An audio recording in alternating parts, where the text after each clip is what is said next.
Lori Vallow Daybell is a former beauty contestant.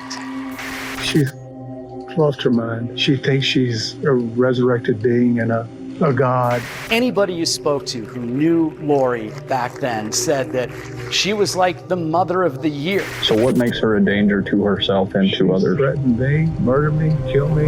We're gathering together as saints, as brothers and sisters, and preparing for the second coming of Christ. She threatened to murder you? Yes. 6 months later, Vallow was shot and killed. Police say they found a man with gunshot wound who was later pronounced dead. The first death that kicked off this multi-state mystery. Inside is Lori Vallow's husband, dead on the living room floor. What happened today? How did it get to this?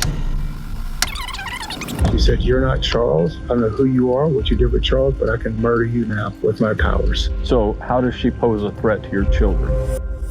Lori, where are your kids? No comment? They've been missing for 4 months. You have nothing to say? Now, Lori Daybell appears to be somebody else. She has 2 missing children, JJ Vallow, Tylee Ryan. I don't know what she's going to do with them. I don't know if she's going to flee with them. She's going to hurt them. All right. Is it this house or the one with the flashing lights? Right there. Cars are all gone. I don't know where my kids are. Well, get in. Oh my God.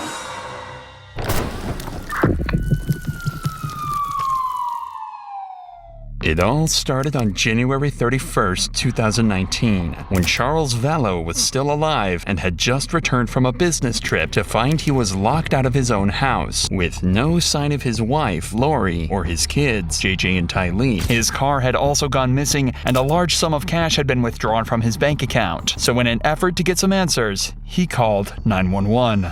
so what's going on tonight? I can't get in touch with our kids. How old are your kids? 6.5 and 16. She's lost her mind. I don't know how else to say it. She thinks she's a resurrected being and a god, and remember the 144,000.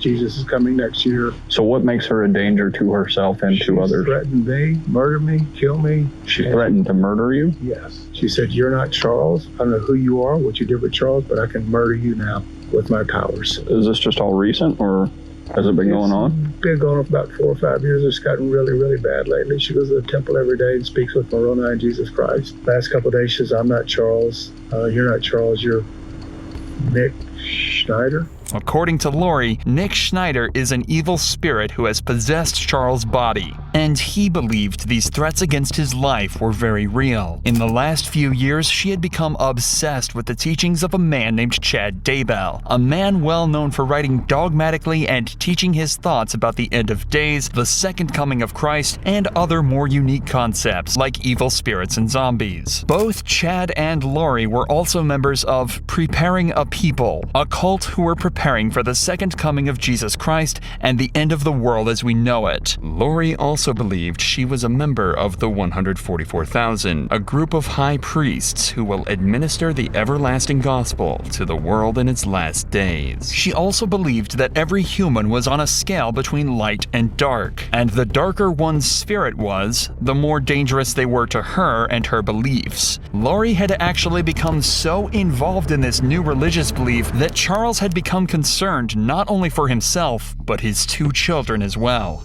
She said to me, "Charles' stuff is gone. You're not Charles, your stuff is gone." I don't know what that means. And how long have you been trying to get in touch with the kids? Since yesterday. So how does she pose a threat to your children? I don't know what she's going to do with them. I don't know if she's going to flee with them. She's going to hurt them. And today she said, "Come take the kids. I don't care what happens to them. I just want to see my boys okay." And she's got a pickup order. A pickup order can be obtained after one parent fails to deliver a child to another parent. As Charles has not heard from his kids in days, he felt he had no choice but to take action. The cops then helped Charles get back in the house, but it was too late, as Lori and the kids were gone. The very next morning, Charles called 911 again, this time directing them to a hotel in Gilbert, Arizona, where he believed Lori was hiding out with JJ and Tylee. This time, though, Charles had managed to obtain an emergency mental health petition, a note that would require Lori to check into a mental health institution and undergo assessment. What's going on? Why is she here and you're not here, or are you staying here with her? Long story. She's had kind of a break from me, and I've tried to support her as much as I could, but it's gotten really, really bad lately. She's had a break. She says, "I'm Nick Schneider. I've taken over Charles's body, and Charles has been killed. I'm going to kill you. You're going to be murdered today or tomorrow. Charles had already tried to find Lori earlier that morning by turning up at JJ's school, but despite seeing her car in the parking lot, there was no sign of her at all. However, she had left her purse in the car, so Charles took it in hopes that it would stop her from getting away. This worked perfectly, as she walked into the Gilbert police station later this same morning to report her missing purse. But her version of events was much different. So this morning when I took my son to school, he was waiting somewhere and stole my purse out of the car, my whole purse. So my phone, my wallet, my money, my everything was in there. What is it that motivates him doing this kind of stuff? Does he say why? I caught him cheating and I had evidence and I told him about it, and he travels a lot for business, so I told him about it and told him not to come home and that his stuff would be gone and that his car would be gone and all this.